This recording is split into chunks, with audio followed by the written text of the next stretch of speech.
இப்படி ஒரு தடவை புடலங்காய் பொரியல் செஞ்சு பாருங்கள், டேஸ்ட் வேறு லெவலில் சூப்பராக இருக்கும். இப்போ அதை செய்ய ஆரம்பிக்கலாமா? புடலங்காயோடைய இந்த சாம்பல் மாதிரி இருக்கிற தோலை எடுத்துகிட்டு வாஷ் பண்ணிவிட்டு பொடியாக கட் பண்ணி வச்சுருக்கேன்.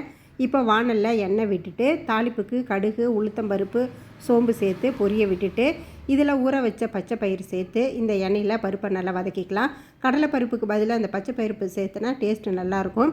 இதில் வந்து ஒரு வரமிளகாய், கருவேப்பிலை, பொடியாக நறுக்கின வெங்காயம் சேர்த்து வதக்கி விட்டுட்டு இப்போ கட் பண்ணி வச்சுருக்கோம்ல புடலங்காய், அதை சேர்த்து நான் ஒரு 2 நிமிஷத்துக்கு நம்ம வதக்கி விட்டுக்கலாம். வதங்கினதுக்கப்புறம் இதில் வந்து மஞ்சள் தூள், 1/2 ஸ்பூன் குழம்பு மிளகாய் தூள், தேவையான அளவுக்கு உப்பு சேர்த்து கிளறி விட்டுட்டு கொஞ்சமாக தண்ணி சேர்த்து மூடி போட்டு இதை நம்ம வேக விட்டுக்கலாம். இப்போ பார்த்திங்கன்னா புடலங்காய் நல்லா வெந்திருக்கு. இதில் லாஸ்ட்டாக பார்த்திங்கன்னா ஒரு 2 ஸ்பூன் பொட்டுக்கடலை எடுத்து மிக்ஸி ஜாரில் போட்டு பவுட்ரு பண்ணி எடுத்து இந்த புடலங்காயோட சேர்த்துக்கலாம். இந்த பொட்டுக்கடலை பவுட்ரு வந்து புடலங்காய் பொரியலுக்கு நல்ல ஒரு டேஸ்ட் கொடுக்கும். நீங்களும் இது போல் ட்ரை பண்ணி பாருங்கள். அப்படியே நம்ம சேனலுக்கு சப்போர்ட் பண்ணுங்கள். தேங்க்ஸ் ஃபார் வாட்சிங்.